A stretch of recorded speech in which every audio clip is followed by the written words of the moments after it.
و معارف کو آسان کر کے سکھاتا ہے مکتب علوم شریعہ۔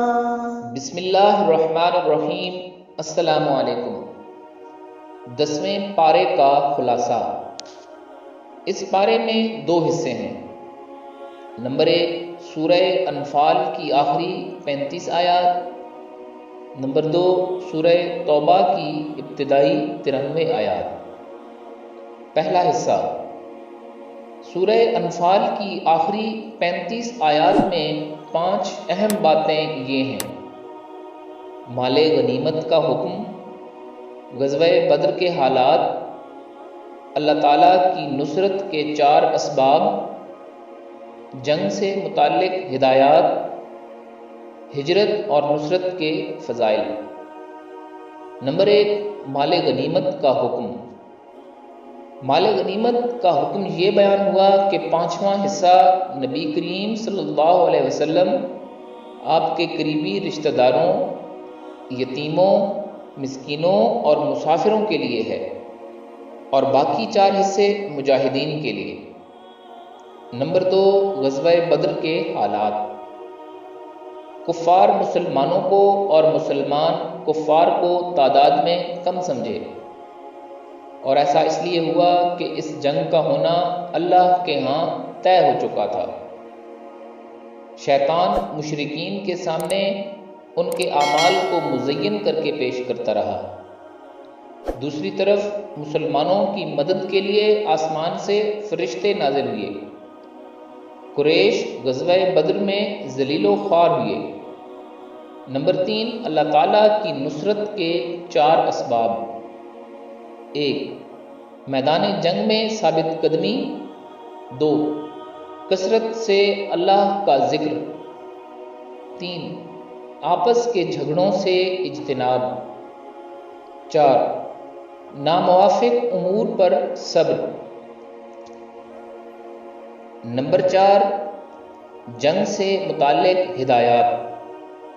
1 مادی اور روحانی ہر اعتبار سے تیاری مکمل رکھو۔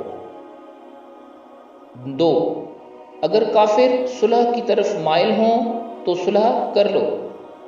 نمبر 5 ہجرت و نصرت کے 3 فضائل۔ 1 مہاجرین و انصار سچے مومنین ہیں۔ 2 گناہوں کی مغفرت۔ 3 ان کے لیے رزق کریم کا وعدہ۔ دوسرا حصہ۔ سورہ توبہ کی ابتدائی 93 آیات میں 3 اہم باتیں یہ ہیں: مشرکین سے برات، زکوٰۃ کے مصارف، منافقین کی مذمت۔ نمبر 1 مشرکین سے برات۔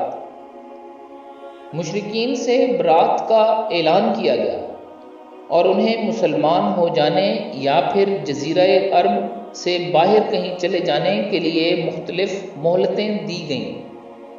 اس لحاظ سے مشرکین 4 طرح کے تھے۔ 1 وہ مشرکین جن کے ساتھ جنگ بندی کا کوئی معاہدہ نہیں ہوا تھا۔ 2 وہ مشرکین جن کے ساتھ غیر معین معاہدہ ہوا تھا، ان دونوں کو 4 ماہ کی مہلت دی گئی۔